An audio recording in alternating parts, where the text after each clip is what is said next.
இப்போது புதிய அறிமுகம் ஆச்சி ஹோட்டல் சாம்பார் மற்றும் ஆச்சி இடிச்ச சாம்பார் 50 கிராம் ரூபாய் 20 மட்டுமே. பாட்டு அவங்க இதெல்லாம் வந்து ராஜா சார் பாட்டு எம்எஸ் நாங்கள் வீட்டில் ரேடியோவில் இதில் கேட்குறது அவரை நேர பார்த்து அவர் இசையில் பாடும்போது அந்த சந்தோஷத்துக்கு எல்லையே இல்லை. அப்போ எங்கள் அம்மா சொல்லுவாங்க, அழுந்துட்டா தொண்டை கட்டிடும் அப்படியே சொன்ன உடனே அழுந்து அந்த சின்ன வயசுல எவ்வளோ பெயின் இருந்தாலும் அழுவ மாட்டேன் அப்படி சொல்லி அப்படியே நிறுத்திட்டுடும். ஏன்னா தொண்டை போயிடும். அம்மா பண்ணும்போது ஒரு 4-5 வயசு இருக்கு என் சன்ன அது அப்படியே சுரத்தில் சொன்னான்.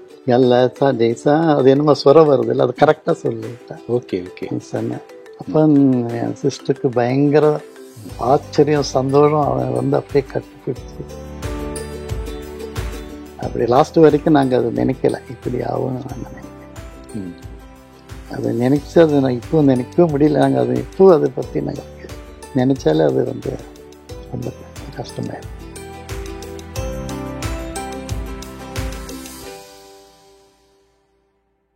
ஆனந்த விகடன் நேயர்களுக்கு வணக்கம். இந்த வார உறவின் மொழிக்காக நாம சந்திக்க போறவர் யார் அப்படின்னா, இவங்களுடைய சகோதரியை பத்தி சொல்லணும்னா ஹம்மிங் குயின் ஆஃப் இந்தியா அப்படின்னு வந்து சொல்லலாம். அது மட்டும் இல்லாமல் நைட்டிங்கேல் ஆஃப் தமிழ்நாடு, குரலரசி, சுரங்களின் அரசி ஸ்வர்ணலதா மேடத்துடைய சகோதரர் ராஜசேகர் சார் நம்ம கூட ஸ்டுடியோக்கு வந்திருக்காரு. ஸ்வர்ணலதா மேடம் அப்படின்னு சொன்னாலே அவங்களுடைய அந்த குரல் யூனிக்கான அந்த குரல், யூனிக்னா டெக்னிக்கலி யூனிக் அப்படின்னு சொல்லலாம். அது மட்டும் இல்லாமல் டிஃபிகல்ட் டு ரெப்ளிகேட். அது மாதிரி யாருமே வந்து அவங்களை இமிடேட் பண்ணி பாடி தோத்து தான் போயிருக்காங்க. கல்வியில் அவங்களுக்கு இருக்கக்கூடிய அந்த விருப்பம் இதெல்லாம் எப்படி இருந்தது? அதை கல்வியில் நம்பர் ஃபர்ஸ்ட் கிளாஸ் தான். எல்லா இதில் நல்லா படிக்கிறாங்க, நல்லா ஓவியம் எழுதுறாங்க, நல்லா ஓகே வரைவாங்க, நல்லா வரைவாங்க. ஓகே அப்படியே அவருக்கு இன்னும் டேலண்ட், இன்னும் நல்லா ஹார்மோனி வாசிப்பார், கீபோர்டு வாசிப்பார். அவங்களுக்கு கற்றுக்கிட்டு தான். ஓகே, இது எல்லாமே வந்து அப்பாவுடைய தூண்டுதல் இருக்குமா இல்லை அவங்களாவே இல்லை? அவங்களுக்கு இயற்கையாக அப்பா பாடுவாங்க, அப்பா ஹார்மோனி வாசிப்பாங்க. அப்படியே அது படித்து அது அப்படியே வீட்டில் வந்தது. ஓகே, அங்கிருந்து சென்னைக்கு வந்த அந்த உங்களுடைய பயணம் இருக்குல்ல, சென்னைக்கு வந்த அவங்க அதுதான் நல்லா பாடுறாங்க, நல்ல சங்கீத ஞானம் எல்லாம் இருக்குல்ல.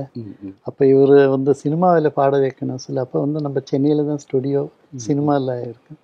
அதனால அவரை சென்னையில் பாட வைக்கணும்னு சொல்லி நாங்கள் அங்கேருந்து நான் அம்மா எல்லாம் வந்து இங்கே தனியாக வந்து ஒரு வீடு வாடகைக்கு எடுத்து நாங்கள் சான்ஸ் தேடி.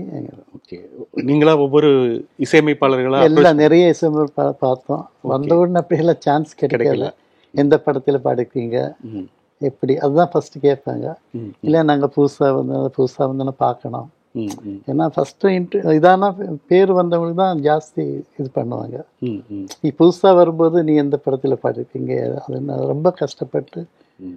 வயதும் அவங்களுக்கு வந்து சின்ன வயசு, அந்த பாட்டு நல்ல பெரிய நல்லா பாடுவாங்க. மெச்சூரிட்டியான வயசு தான். அது ரொம்ப நிறைய மியூசிக் தியேட்டரில் பார்த்து கேசட், அப்போ சிடி அவ்வளோ இல்லை, கேசட்டு தான். கேசட்டெல்லாம் கொடுத்து எல்லாம் சான்ஸு கேட்டு அப்படியே. தமிழில் வந்து ஒரு மிக முக்கியமான ஒரு இசையமைப்பாளராக உச்சத்தில் இருக்கக்கூடிய அந்நாளில் வந்து மிகப்பெரிய ஒரு ஆள் எம்எஸ் விஸ்வநாதன் ஐயா. அவங்களுடைய இசையில் வந்து பாடின அந்த அனுபவம் இருக்கு இல்லையா? அதுவும் முதல் பாட்டே வந்து பாரதியார் வரிகளில் வந்து அவங்க பாடியிருந்தாங்க, சின்னஞ்சிறு. இப்படியே பார்த்து ஒரு நாளைக்கு அவரை பார்த்தோம், வீட்டில் சந்திச்சவரை. ஓகே, அவர் ஒரு பாட்டு பாட சொன்னாங்க. இப்போ உயர்ந்த மனிதன் படத்தில் வரும் பால் போலவே ஒரு சாங்கு, அதை பாடிட்டாங்க. அது அவருக்கு ரொம்ப பிடிச்சது. அந்த ஒரு மாதத்துலேயே அவர் வந்து நீதிக்கு தண்டனை ஃபர்ஸ்ட் அவர் வாய்ப்பு கொடுத்தாங்க. ஓகே, முதல் பாட்டே வந்து கேஜே யேசுதாஸ் அவரோட டூயட் பாடக்கூடிய, அதாவது இணைந்து பாடக்கூடிய ஒரு வாய்ப்பு கிடைச்சது. அதை எப்படி வீட்டில் வந்து எப்படி பகிர்ந்துக்கிட்டாங்க? ரொம்ப சந்தோஷம் இல்லை? ஃபர்ஸ்ட் டைம் ஒரு பெரிய ஒரு லெஜண்ட் மியூசிக் டைரக்டர் லெஜண்டோட சேர்ந்து பாடுறதுங்கிறது. ஓகே, இப்படி லெஜண்டோட பாடணுன்னே அடுத்து ஒரு பெரிய ஒரு லெஜண்ட் இளையராஜாவோட அந்த குரு சிஷ்யன் பாடி கொஞ்சம் கேப் ஆயிடுச்சு. கொஞ்சம் வந்து எதனால அது தெரியல, அது எப்படின்னா அந்த பாடினாலும் கொஞ்சம். அப்புறம் வந்து ராஜா சாரை பார்த்து அப்புறம் வந்து குரு சிஷ்யன் இந்த படத்தில் உத்தம புத்திரி ஒரு போதை மாதிரி. அது ஹிந்தியில் வந்து ஆஷா பஸ்டே பாடிப்பாங்க. அந்த ஒரு டிஃபிகல்ட்டான சாங், நல்ல சாங். அதுதான் ராஜா சார் ஃபர்ஸ்ட் பாட்டு. ஆரம்பத்திலேயே அவங்க வந்து பாடின பாடல்கள் எல்லாமே நீங்க சொன்னீங்கல்ல, ஆசா பவுன்ஸ்லேயோடைய ஒரு ரெப்ளிகா மாதிரி அவங்க இங்க பாடின ஒரு குரலா இங்க வந்து ரொம்ப இளம் வயதுல கிட்டத்தட்ட பாத்தீங்கன்னா அப்ப அவங்களுக்கு ஒரு 14 வயது தான் இருக்கும்.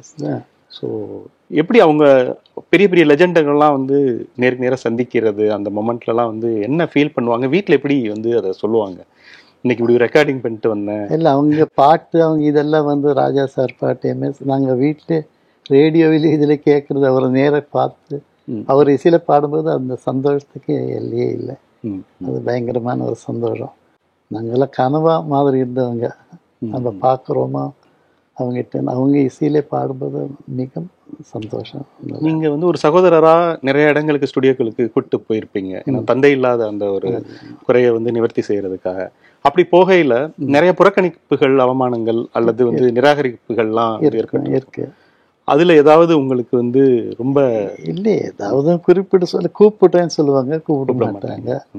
சில பேர் பார்க்கலாம், சில பேர் இன்னும் கொஞ்சம் ப்ராக்டிஸ் பண்ணுங்க சொல்லுவாங்க, இப்படி சொல்லுவாங்க. அது சொல்ல முடியும். ஆனா வந்து சொன்னாலதான் மேடம் வந்து அவர் அதுதான் அவர் என்ன ஆனாலும் அவர் அந்த ரொம்ப ஒரு கான்ஃபிடென்ஸா வில் பவரா இருப்பார். இன்னைக்கு இல்லை நாளைக்கு நம்மளுக்கு கிடைக்கும் அப்படின்னு ஒரு நல்ல இதுல இருந்தார். இளையராஜா அப்படின்னு சொன்ன உடனே வந்து அவருடைய இசையில சத்திரியன் படத்துல வந்து அந்த யாரோ வந்து இப்ப வரைக்குமே இன்றைய தலைமுறைக்குமே அது வந்து கொண்டு போய் சேர்ந்திருக்கக்கூடிய ஒரு பாடல். இன்னும் ரீல்ஸ்ல கூட அது அவ்வளவு பாப்புலரா இருக்கு. அந்த பாடல் வந்து எல்லாருக்குமே பிடித்த ஒரு பாடல் இப்ப வரைக்கும். ஆனா அந்த பாடலுக்கான அங்கீகாரம், ஒரு தேசிய விருது மாதிரியான ஒரு விஷயம் அப்ப கிடைக்கலங்கிற, கிடைக்கும்னு நினைச்சா கிடைக்கல. அதை பத்தி எதுவும் பகிர்ந்துக்குவாங்களா? இது நான் நல்லா இல்லை, அதெல்லாம் வீட்டில் வந்து நிறைய பேசுவாங்க. அதான் இப்படி எல்லாம் பாடி காமிப்பாங்க, எல்லாம் வீட்டில் எல்லாம் சொல்லுவாங்க. அப்படி அவங்க சொன்ன ஏதாவது கடினமான பாடல் இன்னைக்கு வந்து இப்படி ஒரு வாய்ஸ் எடுத்து குயில் பாட்டு வந்ததுன்னு, அந்த பாட்டு இன்னும் கொஞ்சம் கஷ்டமா இருந்தது அந்த பாட்டு பாடுறது அப்படின்னு சொல்லுவாங்க. வேற எல்லாம் அப்படியே பாடலாம். மற்றபடி அவங்களுடைய வாய்ப்பை கரெக்டா பயன்படுத்தி தொடர்ந்து பாடிட்டு இருந்தாங்க. அதுவும் அவரு பாடின ஒரு ஆசை மச்சா வாங்கி தந்தேன் கும்மி பாட்டு படத்துல, அதுல எல்லா சாங்ஸும் இவங்க தான் பாடிருக்கேன். ஆல்மோஸ்ட் எல்லா சாங்கும் ரொம்ப நல்லா இருக்கு. அது ரொம்ப பிடிச்ச பாட்டு எனக்கு. தேவயானி மேடமும் பிரபு சாரும் பண்ணியிருப்பாங்க. அது நல்ல சாங், அது நல்லா பிடிக்கும். அதே போல இந்த ஹம்மிங் குயின் அப்படின்னு ஆரம்பத்திலேயே சொன்னப்ப அவங்களுடைய ஹம்மிங் வந்து யூனிக்கா இருக்கும். பொதுவாக அந்த உணர்ப்பை தொட்டு புல்லாக்கு பாட்டுலலாம் வந்துட்டு அந்த அவங்களுடைய அந்த குரல்லையே வந்து ஒரு மாதிரியான ஒரு மேஜிக் இது பண்ணுவாங்க. ஸோ அதுக்கான ப்ராக்டிஸ் ஏதாவது வீட்டில் வந்து பண்ணுவாங்களா குரலுக்கான? இல்லை, தினம் காலையில் எழுந்து ப்ராக்டிஸ் பண்ணுவாங்க. ஓகே, அது சின்ன வயசுலேருந்தே காலையில் ஒரு ஹவர் எப்படி ப்ராக்டிஸ் பண்ணுவாங்க.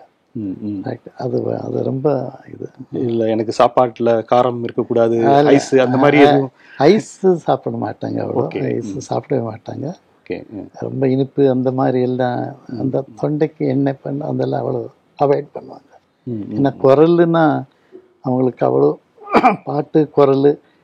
ஏன்னா இப்போ கீழே சின்ன வயசுல கீழே விழுந்துட்டு ஏதோ காயம் இதாகிடுவேல்ல, அப்போ அழுந்துடுவா. சின்ன வயசு குழந்தைங்க அழுந்து விடுவாங்கல்ல, அப்போ எங்கள் அம்மா சொல்லுவாங்க, அழுந்துட்டா தொண்டை கட்டிடும் அப்படின்னு சொன்ன உடனே அழுந்து அந்த சின்ன வயசுல எவ்வளோ பெயின் இருந்தாலும் அழுவ மாட்டா. அப்படி சொல்லி அப்படியே நிறுத்திட்டுடும். ஏன்னா தொண்டை கட்டிடும். அது நம்ம யாரும் சொன்னதும் இல்லை, அவளுக்கு சொந்தமாக அது அந்த மாதிரி சங்கீதம் பாட்டுன்னா அந்த மாதிரி அவளுக்கு. ஓகே, புரியும். இப்போ குரலுக்குன்னு வந்து ஒரு பிரத்யேகமா எதுவும் ஐஸ் சாப்பிட மாட்டாங்க. இதெல்லாம் ரியர்ஸ் இது பண்ணுவாங்க, ப்ராக்டிஸ் பண்ணுவாங்க. காலையிட்டு டெஃபினட்டாக ப்ராக்டிஸ் பண்ணுவாங்க. இளையராஜா சார் அப்படின்னு சொல்லல அவங்களுடைய வளர்ச்சியில மிக முக்கியமான ரோல் அவருக்கு இருக்கு இசைஞானிக்கு. அவங்களோட இருக்கக்கூடிய பாண்டிங் எப்படி இருந்தது மேடத்துக்கு? பாண்டிங்னா அவர் சார் கூப்பிடுவார், அவர் பாடுவார், அவர் என்ன சொல்கிறாங்களோ அதை பாடுவார். அவர் தலையாட்டிட்டு அதே ஒரு பெரிய ஓகே சொல்லிட்டு அதே ஒரு பாராட்டு மாதிரி, அந்த மாதிரி யாரையும் அவர் சொல்ல மாட்டார். அவர் தலையாட்டுவார். பாடி முடிஞ்சது, பாட்டு கேட்ட உடனே அவர் சிரிச்சுட்டா இட் இஸ் ஓகே. நீங்களும் ரெக்கார்டிங் கூட போவீங்க? நான் தான் போவேன். ஓகே, அப்போ என்னைக்காவது வந்து ரொம்ப ஒரு கடினமான ஒரு ரெக்கார்டிங் அப்படிங்கிற மாதிரி எதுவும் பார்த்து அதை வந்து அனாயசமாக பாடின சம்பவங்கள் எதுவும் இருக்கா? ஏதாவது ஒரு குறிப்பிட்ட பாடல் ஏதாவது சொல்ல முடியுமா? அப்படி ஒரு பாட்டு இருக்கு அப்படியே. நான் ஆல்மோஸ்ட் எல்லாம் அப்படியே அமைஞ்ச பாடல்கள் எல்லாமே ஹை பிச்சில் உள்ள பாடல்களாக அமைஞ்சது. அது ஹை பிச் ஆனாலும் பேஸ் ஆனாலும் அவங்களுக்கு அது நல்லா இந்த பெரிய மருதில்லை வெள்ளை பிள்ளை மேசத்துக்கு ஹை பீச் இருக்கு, மாலையில் யாரும் அது மேலே முக்காலில் ஊராரா வெள்ளனால அது அப்படியே பேஸ் இருக்கும். அது எந்த இதானாலே கிளியண்ட்டாக பாடலாம். ஓகே, இப்போ சொல்லையில தான் ஒரு விஷயம் ஞாபகம் வருது.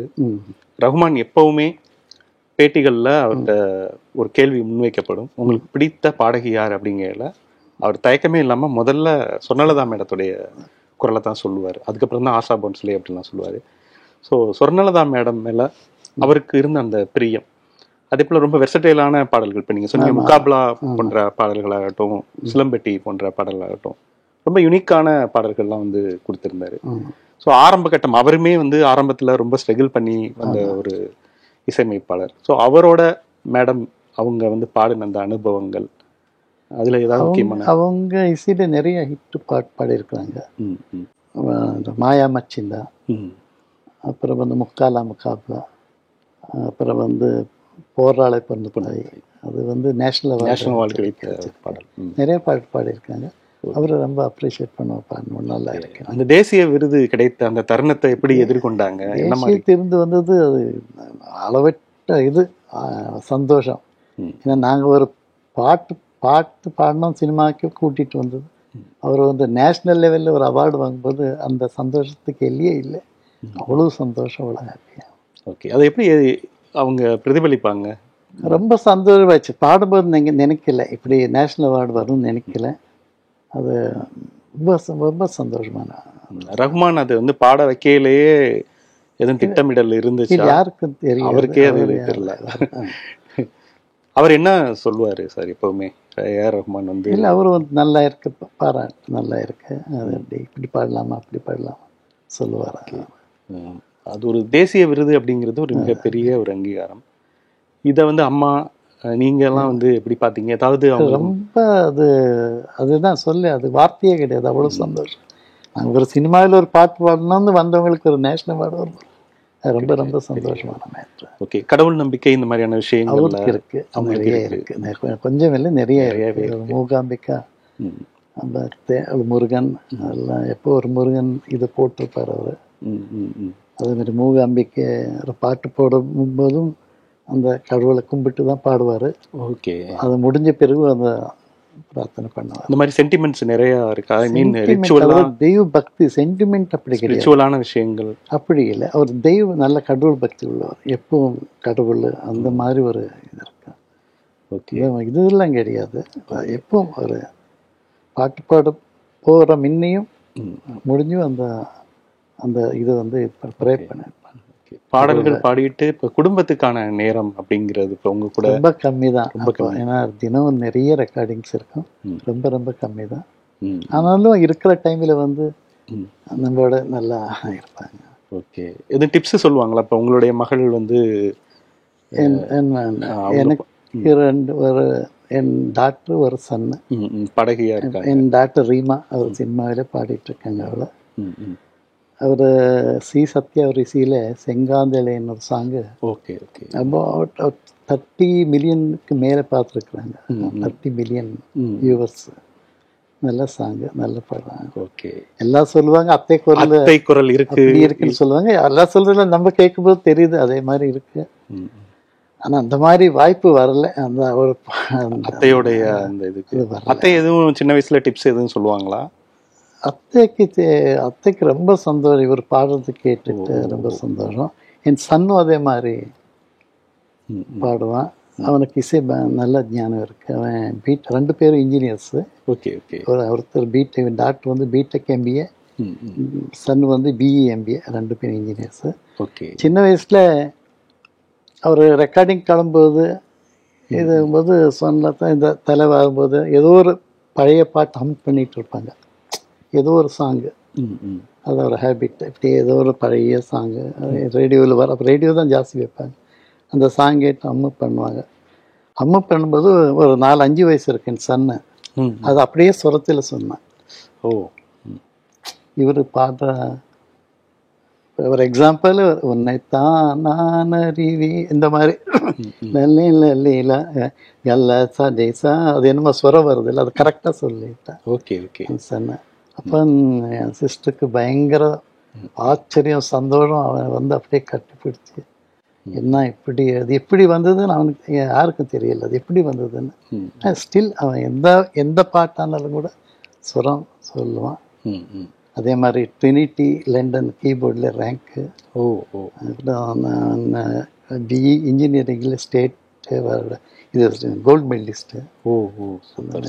அதே மாதிரி பேரை ரொம்ப சந்தோஷப்படுவாங்க. ஓகே, என்ன மாதிரியான கிஃப்ட், இந்த மாதிரியான விஷயங்கள்லாம் உங்களுக்குள்ள என்ன மாதிரியான பகிர்தல் இருக்கும்? பரிசு இந்த மாதிரி கொடுத்துக்குவாங்க. அவரே நம்மளுக்கு என் தங்கச்சியை பிறந்ததே ஒரு கிஃப்ட், அவருக்கு என்ன கிஃப்ட் கொடுக்குறது அந்த மாதிரி நாங்க இல்லை. அவங்க ஏதாவது கொடுப்பாங்களா அவங்களுக்கு? இல்லை இல்லை, அந்த பசங்களுக்கு கொடுப்பாங்க. பசங்களுக்கு மியூசிக்கு சம்மந்தப்பட்டு தான் கொடுப்பாங்க. டேப் ரெக்கார்டு, பர்த்டேக்கெல்லாம் இல்லை ரேடியோ, இந்த மாதிரி தான் கொடுப்பாங்க. இன்றைக்கு அவங்களுடைய குரலை கேட்கல எங்களை மாதிரியான ஆட்களுக்கெல்லாம் வந்து ரொம்ப ஏக்கம் தரக்கூடிய ஒரு விஷயம் என்னன்னா, அவங்கள பற்றியான ட்ரிவியாவாக சில விஷயங்கள் நிறையாவே தெரியாமையே போயிடுச்சு. ஏன்னா அவங்க வயசில் ரொம்ப இளம் வயதில் இறந்ததுனால அவங்களுடைய பர்சனலான விஷயங்கள் எதுவுமே தெரியாமையே போயிடுச்சு எங்களுக்கு. அவங்க வந்து சமைப்பாங்களா, அவங்க வந்து எப்படி வீட்டில் எப்படி இருப்பாங்க, அந்த மாதிரியான விஷயங்கள் யூடியூப் எமர்ஜ் ஆகிறதுக்கு முன்னாடி அவங்களுடைய அந்த மரணம் வந்து நிகழ்ந்தது. இதை எப்படி நீங்கள் எதிர்கொண்டீங்க? அவங்களுக்கு வந்து உடம்பு சரியில்லாமல் போனது வந்து எப்போ உங்களுக்கு தெரிய வந்துச்சு? 2007 அவங்களுக்கு உடம்பு சரியில்லாமல் போயிடுச்சு. ஐஎல்டின்னு சொல்லுவாங்க, இன்டஸ்டியல் லங் டிசீஸ். ஐஎல்டி அது எப்படின்னா லங்ஸை சுருங்குது. அது ஆக்சிஜன் ப்ராப்ளம். ரொம்ப கஷ்டப்படணும், ஏதோ பேசுகிறதுக்கோ இது பண்ண ரொம்ப கஷ்டப்படணும். அதை இப்படி சுருக்கிறது, அது எக்ஸ்பேண்ட் பண்ணுறதுக்கு ரொம்ப கஷ்டம், ஆகுறது இல்லை. அதுக்கு வந்து மருந்து கிடையாது. அது ஈடியோபேத்திக்னு சொல்லுவாங்க. அது வந்து லாஸ்ட்டு பல்மனரி ஃபைப்ரோசிஸ்ன்னு சொல்லுவாங்க. பல்மனரி ஃபைப்ரோசிஸ் அதான் மாறிட்டு. அதுக்கு மெடிசன்ஸ் இல்லை, இப்போ ஸ்டில் இல்லை அதுக்கு மெடிசன்ஸ். அந்த மாதிரி ஒரு ரேர் யாருக்கோ ஒருத்தருக்கு வர்றது. அவங்க அதை எப்படி எதிர்கொண்டாங்க? ஏன்னா அவங்க இல்லை 2000 அது வந்த உடனே அவள் பாடும்போது நாங்கள் வேண்டான்னு சொல்லிட்டோம். ஏன்னா வேண்டாம், நீ பாடுறது வேண்டாம் அப்படின்னு சொல்லி ட்ரீட்மெண்ட்லேயே நாங்கள் இருந்தோம். கடைசி வரைக்கும் ட்ரீட்மெண்ட் தான் பண்ணிட்டு இருந்தோம். அவங்களும் நினைக்கல அவங்களுக்கு இப்படி ஆகும்னா. நாங்களும் அந்த கடைசி நாடி வரைக்கும் நாங்கள் அவங்க வருவாங்க. ஏன்னா ஒரு தெய்வ பக்தன், ஒரு கள்ளங்க அப்படி இல்லாத ஒரு அவர் கடவுள் விடமாட்டாங்கன்னு நினச்சி நாங்களும் நம்பிட்டு இருந்தோம். அப்படி லாஸ்ட் வரைக்கும் நாங்கள் அதை நினைக்கல, இப்படி ஆகும்னு நாங்கள் நினைக்கல. அதை நினைச்சு அதை நான் இப்போ நினைக்கவே முடியல. நாங்கள் அதை இப்போ அதை பற்றி எங்களுக்கு நினைச்சாலே அது வந்து ரொம்ப கஷ்டமாயிருக்கு. ஓகே, இப்போவும் அவங்களுடைய நினைவுகள் ஒரு கனவுல வந்து பேசுறது, அவங்க எப்போ இருப்பாங்க, எப்போ நம்ம கூட இருக்கிறாங்க. என்ன சொன்னாலும் என்ன ஆறுதல் சொன்னாலும் அவர் இல்லாதது பெரிய குறைது. அதுக்கு இதே இல்லை, அதுக்கு ஒரு ஆப்ஷன் இல்லை. அது அவங்க இல்லாத அது ரொம்ப வருத்தம். அதில் என்ன கொடுத்தாலும் அதை சரி பண்ண முடியாது. எங்களுக்கு வந்து அது என்ன அதுக்கு ஆறுதல் சொன்னாலும் என்ன இதெல்லாம் அவர் இல்லாத வந்து எங்களுக்கு இப்போவும் டைஜஸ்ட் பண்ண முடியலை, அது நினைக்கவும் முடியல. சொர்ணலதா மேடத்தை பற்றி சொல்லல, அவங்கள பற்றி அவங்க கேரியரை பற்றி நினைக்கல. பாலிவுட்லலாம் போய் நிறைய பாடல்கள் வந்து பாடியிருக்காங்க. குறிப்பா ரஹ்மானுடைய இசையில அந்த ரங்கீலா ஹைராமா ஏ கியா ஹுவா அந்த பாடல்லாம் இப்பவும் அது ரீல்ஸ்ல அவ்வளவு ட்ரெண்ட் ஆகிட்டு இருக்கக்கூடிய ஒரு பாடல். ஸோ அந்த மாதிரி தென்னிந்தியால இருந்து போய் அங்கே கலக்கக்கூடிய ஒரு தருணம்லாம் அமைந்தது. நௌசாத் சார் இந்த மாதிரியான பெரிய பெரிய மேதைகளோடலாம் வந்து இந்தியில பாடி இருக்காங்க. ஆனந்தராஜ் ஆனந்த்னு சொல்லி ஒரு மியூசிக் டைரக்டர் 1-2 பாட்டு. அப்புறம் நம்ம இன்னொரு மியூசிக் டைரக்டரில் பாடியிருக்காங்க. அவரை வந்து ரொம்ப சந்தோஷமான விஷயம்னா, முகலே ஆசம் வந்து தமிழில் எடுத்தாங்க. முகலே ஆசம் ஒரு பழைய ஹிந்தி படம். அதுக்கு மியூசிக் டைரக்டர், மாபெரும் மியூசிக் டைரக்டர் நௌஷாத் சார். அவர் அந்த கேசட் ரிலீஸுக்கு சென்னை வந்திருந்தாங்க. அதில் ஆல்மோஸ்ட் எல்லா சாங்கும் சொர்ணலதா தான் பாடியிருந்தாங்க. அப்போ அதில் ஒரு சாங் இருக்குது, அது வந்து லதா மங்கேஷ்கர் அப்புறம் வந்து சம்ஷாத் பேகம் 2 பேர் பாடின பாட்டு. ஓகே, 2 குரல் பாடின பாட்டு. இவர் ஒருத்தரே பாடின பாட்டு கேட்டு ரொம்ப சந்தோஷப்பட்டார். ஏன்னா அதே ரொம்ப டேக் இதானது. இவர் 2 குரலையும் இவர் ஒருத்தரே பாடுவார். ஓகே, அது ஒரு கஷ்டமான நல்ல பாட்டு, ரொம்ப கஷ்டமான. அது கேட்டு அவர் ரொம்ப ரொம்ப ரொம்ப ஆச்சரியப்பட்டார். நௌஷாத் அவர் உலக பெரிய மேதை இளையராஜா அவர் வந்து உடனே அந்த பாட்டுக்கு அந்த இதில் வைப்பாங்க, சிடி ரிலீஸ் கேசட் ரிலீஸ் ஆகும்போது பாட்டு வைப்பாங்க. அது கேட்ட உடனே அவர் வந்து அவர் தலையில் கை வச்சு ஆசீர்வாதம் பண்ணிட்டாங்க. ஆசீர்வாதம் பண்ணி ரொம்ப பாராட்டினார். அந்த மனசில் இருக்க இந்த குரல் அப்படின்னு சொல்லி அதை மறக்க முடியாத ஒரு கிரேட். ஓகே. அதே போல் மறக்க முடியாதுன்னு சொன்னேன், இந்த பரிசு இந்த மாதிரியான ஏதாவது பொருட்கள் வாங்கி கொடுத்துருப்பாங்க, இல்லை நீங்கள் உங்கள் சகோதரியை சொல்கிறேன், ஸோ அந்த மாதிரியான நினைவுகள் எதுவும் இருக்கா உங்களுக்கு? அவரு பரிசு வாங்கி அவரு நான் வாங்கி கொடுத்துருக்கிறேன். என்ன வேற ஒன்றும் இல்லை, சிடி. மைசூரில் போயிட்டு வரும்போது, மைசூர் இதுக்கு போயிருந்தேன், வரும்போது குலாம் அலி மெஹதி ஹாசன் சொல்லி அவர் 2 பேர் பாடினா சிடி வாங்கிட்டு வந்து கொடுத்தேன். 1 கோடி ரூபாய் கொடுத்ததை விட சந்தோஷப்பட்டார் அந்த சிடியை வச்சு. ஏன்னா அவர் கசல் பாடுவாங்க, கசல் ரொம்ப பிரியம். அவங்க ஒரு ஆசையே அதுதான், தமிழில் கசலை வந்து பாடினோம், இன்ட்ரோடியூஸ் பண்ணோம், ஒரு ஆல்பம் மாதிரி பண்ணோம். அது ரொம்ப ஆசைப்பட்டேன், அது கடைசி வர முடியல. ஓகே. இது மாதிரி நிறைய நிறைவேறாத ஆசைகள், இதுதான் மெயின் ஆசை. இதுதான் தமிழில் வந்து கசல், அதனால உலகம் எல்லாம் கசல்னா வந்து அந்த ஸ்டைல நம்ம தமிழில் பாடணும், தமிழில் செய்யணும் அப்படின்னு சொல்லி ரொம்ப ஆசைப்பட்டார். அது வந்து அவங்களுக்கு நினைக்கல. பட் இந்த கடைசி ஆசை அவர் நினைக்கல, இந்த மாதிரி ஆகும் இந்த மாதிரின்னு நாங்களும் நினைக்கல, அவங்கள நினைக்கல. அதுல கடைசின்னு நம்ம சொல்ல முடியாது. அப்படி அதே போல அவங்க ஏன் திருமணம் பண்ணாம இருந்தாங்க? திருமணம் நாங்க ரொம்ப வலுப்படுத்தோம் திருமணம் பண்றதுக்கு. அவங்க அதுக்கு அவ்வளோ இது பண்ணலை. ஏன்னா அவங்க ப்ரொஃபஷனலுக்கு இது வரணும் என்ன நினைச்சிட்டாங்களோ தெரியல. இப்போ லதா மங்கேஷ்கர் அவங்கள பண்ணல, அந்த மாதிரி அவங்க நினைச்சிட்டாங்களோ அது என்னன்னு தெரியல. எவ்வளவு சொன்னாலும் நாங்கள் மாப்பிள்ளையெல்லாம் பார்த்தோம். ஏன்னா கல்யாணம் பண்ணிட்டு நல்லா சந்தோஷம் தானே அது. நம்ம போயிடலாம், நம்ம வேலை பார்த்தோன்னா பிஸ்னஸ் பண்ணிட்டு நான் இங்கே கர்நாடகாவில் நான் போயிடலாம் அப்படி நினச்சேன். பட் அது அவங்க சொல்லி அவர் அது வந்து அவ்வளோ இது கொடுக்கல. அது ஓகே. ரொம்ப நாங்கள் சொல்லி மாப்பிள்ளையெல்லாம் பார்க்க ஆரம்பித்தோம், அவங்க வந்து அவ்வளோ இது பண்ணலை. சரி, அவங்க இஷ்டம், அவங்க வேண்டான்னு சொல்லும்போது நான் வந்து பண்ண சொல்ல முடியாது. சரி, போயிட்டு வரும்போது ஒரு கார் வாங்கி கொடுத்து, பிகினிங்கில் ரெக்கார்டிங் போகும்போது நான் தான் ஃபஸ்ட் டைம் கார் வாங்கி கொடுத்தேன். ஓகே. போயிட்டு வரதில் அம்பாசிடர் கார் ஃபஸ்ட்டு வாங்கினது. ஓகே. அதே போல் அவங்களுடைய குரலில் உங்களுக்கு பிடித்த பாடல் எது? நீங்கள் வந்து டக்குன்னு கேட்டோன்னே ஒரு பாட்டு சொல்லுவீங்க, நிறைய பாடல் சொல்லலாம், பட் எந்த பாடலை வந்து ரொம்ப பெருவிருப்பம் அப்படின்னு சொல்லுவீங்க? எல்லா பாட்டும் ஒரு பாடினது நல்லா இருக்கு. அந்த ஆசை மச்சான் வாங்கி வந்து அது நல்லா இருக்கு. அப்புறம் வீர தாலாட்டு, அது படத்துல இல்லை அந்த சாங்கு. 666 ஒரு பாட்டு இருக்கு. ஓகே. 666 666 666 666 அன்பு தெய்வமே நன்னி நானினா நன்னி நனி நானா நனி நனி நானா அந்த மாதிரி அந்த பாட்டு ரொம்ப பிடிக்கும். எனக்கு வந்து இந்த அவங்க குரல்னு சொன்னா என்னுள்ளே பாடல் அதுவும் நல்ல, என் டாக்டருக்கு ரொம்ப பிடிச்ச பாடல் அது. என்னுள்ளே அந்த ஆர்கெஸ்ட்ரா இந்த பாட்டு ரொம்ப பிடிக்கும். என் டாக்டர் பாடுவாது. ஓகே. அது பாடின சமயங்கள் ஏதாவது இது ரொம்ப கஷ்டமான பாட்டு அப்படின்னு சொல்லியிருக்காங்க? இல்லை, நல்லா இருக்கு, நல்ல சாங். வந்த உடனே நானும் போயிருந்தேன் ரெக்கார்டிங்க்கு. அது ரொம்ப பிடிச்ச பாட்டு, அவங்களுக்கும் பிடிச்ச பாட்டு, நம்ம எல்லாருக்கும் பிடிச்ச பாட்டு, சன்னு டாக்டர் எல்லாருக்கும் பிடிச்ச பாட்டு. ஓகே. இவ்வளோ நேரம் வந்து ஒரு மிகப்பெரிய மேதை சுவர்ணலதா மேடத்தை பற்றி அவ்வளோ விஷயங்கள் வந்து பர்சனலாக வந்து பகிர்ந்துக்கிட்டீங்க. ரொம்ப நன்றி சார். நன்றி சார், உங்களுக்கு நன்றி. நன்றி.